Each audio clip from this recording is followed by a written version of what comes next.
அஞ்ஞான இருளில் தெரியாமல் இருந்தேன். நீ வந்து எனக்கு வழிகாட்டி நின்றாய்.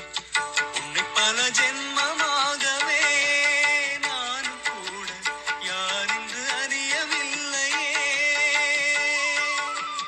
நீ என்னை தேடி வந்துதான் உண்மை சொல்லி யார் என்று புரிய வைக்கின்றாய். யார் என்று தெரிய வைத்து காரணம் புரிய வைத்து மனதில் இன்பத்தை தந்தாய். அதுக்காக சொல்கின்றேன் நன்றி. அதுக்காக சொல்கின்றேன் நன்றி. ஓம் சாந்தி. 1/6/2025. ஓம் சாந்தி. அவ்யக்த பாப்தாதா மதுவனம். ரிவைஸ் 21/10/2005. சம்பூரணமாகவும் முழுமையாகவும் ஆகுவதற்கான திகதியை நிச்சயம் செய்து நேரத்திற்கேற்ப என்றும் தயாராகுங்கள் என்று பாப்தாதா எங்குமுள்ள குழந்தைகளான உங்கள் எல்லோருடைய 3 ரூபங்களையும் பார்த்தார்.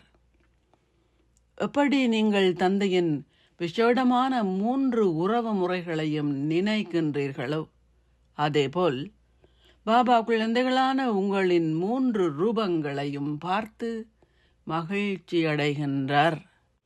உங்களின் 3 ரூபங்களையும் நீங்கள் அறிவீர்கள் தானே? இந்த வேளையில் குழந்தைகளான நீங்கள் எல்லோரும் பிராமண ரூபத்தில் இருக்கின்றீர்கள். பிராமணர்களின் இறுதி ஸ்திதி தேவதை ஸ்திதியாகும். தேவதைகளே பின்னர் தேவ தேவியர்கள் ஆகுகின்றார்கள். எல்லாவற்றிலும் அதி விசேடமானது இந்த நிகழ்கால பிராமண வாழ்க்கை ஆகும். பிராமண வாழ்க்கை விலை மதிப்பற்றது. பிராமண வாழ்க்கையின் சிறப்பியல்பானது தூய்மையாகும். தூய்மையே பிராமண வாழ்க்கையின் நிஜம் ஆகும். தூய்மையே பிராமண வாழ்க்கையின் தனித்துவ ஆளுமையாகும்.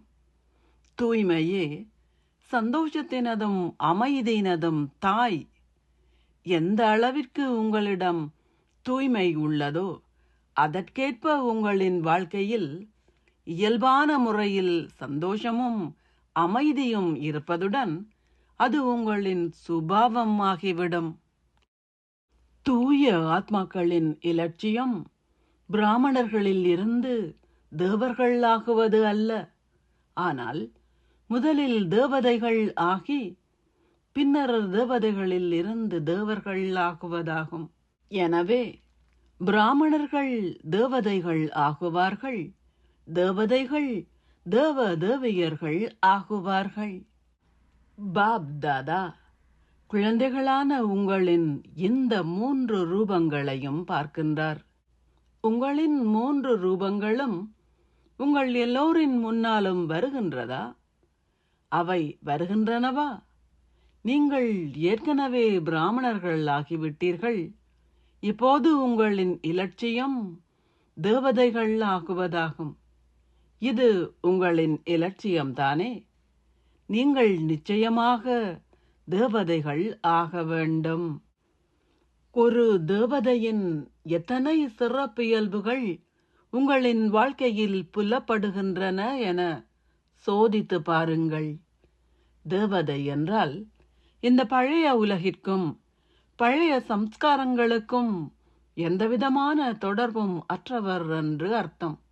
எங்கும் உள்ள தேவதைகள் ஆகப் போகின்ற பிராமண குழந்தைகள் எல்லோருக்கும் சுய புரிந்துணர்வுடன் எப்போதும் தங்களை சோதித்து மாற்றிக் கொள்பவர்களுக்கும் தந்தை பிரம்மாவை பின்பற்றும் கீழ்ப்படிவான குழந்தைகளுக்கும் சேவை செய்வதுடன் இலேசாகவும் ஒளியாகவும் சதா இருந்த வண்ணம் முயற்சி செய்யும் தேவதை ஆத்மாக்களுக்கும் சதா தமது நிலை என்னும் ஆசனத்தில் இருப்பதன் மூலம் சகல எதிர்ப்புகளையும் முடித்துவிடும் மாஸ்டர் சர்வசக்திவான் குழந்தைகளுக்கும் நெருக்கமாக இருப்பதுடன் சங்கமயுகத்தின் நடைமுறை பலனை அனுபவம் செய்யும் குழந்தைகளுக்கும் பாப் தாதாவின் அன்பும் நினைவுகளும் நமஸ்தேயும் ஆசீர்வாதம்.